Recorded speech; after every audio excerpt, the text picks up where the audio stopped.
Hi, this week I watched LOLA, a British-Irish co-production from a few years ago, which was quite an unusual and original film, I thought.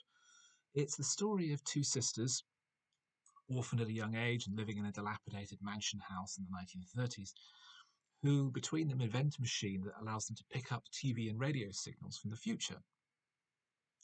Initially, they use this to monitor music from the future and they become fans of David Bowie. But when war breaks out, they use this information to find out where bombing raids are going to happen that night, issue warnings to the public, and when the military track them down, they decide to use the LOLA machine to affect British military strategy. And as they do so, the signals they receive back from the future start to change, signalling a change in the historical pattern. It's a strange film because it diverges in terms of form and content. In terms of content, it's quite cliched and not hugely original. It's about the Nazis winning the war and alternate histories and all this sort of thing, and it's just not very original. It's not very um, fresh or different to a lot of existing alternate history fiction. What makes it interesting, however, is the form, because it's done entirely as a found footage production, as a broadcast being projected back through time. So the whole film is black and white.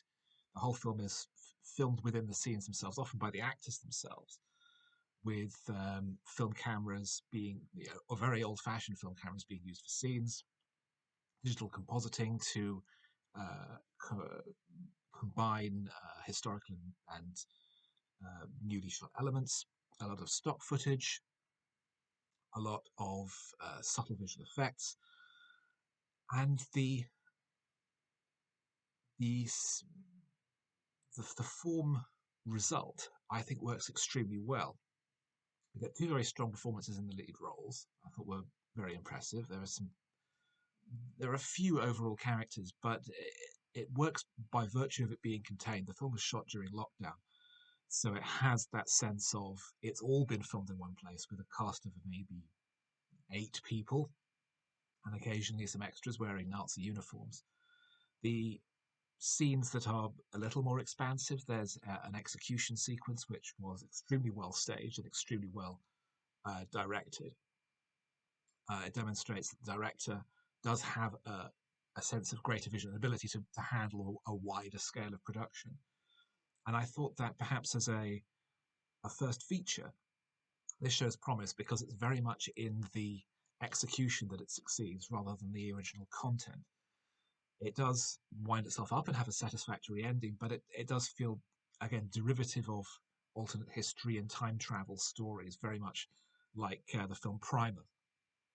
Um, it folds back on itself in terms of the use of its time travel concept. So, although it's not a very original film, it is extremely well executed and it never overstays its welcome. It's an hour and 19 minutes. And it's particularly worth noting because it has an original score and 4 original songs by Neil Hannon of the Divine Comedy. They see fascist pop songs being projected back through time, which are worryingly catchy. And it's perhaps for this reason that the film has, as far as I can see, not had a soundtrack release with the songs available separate from the movie. But it's a well executed film, far better in its direction than its writing, and it's not a huge time sink if it's worth seeing.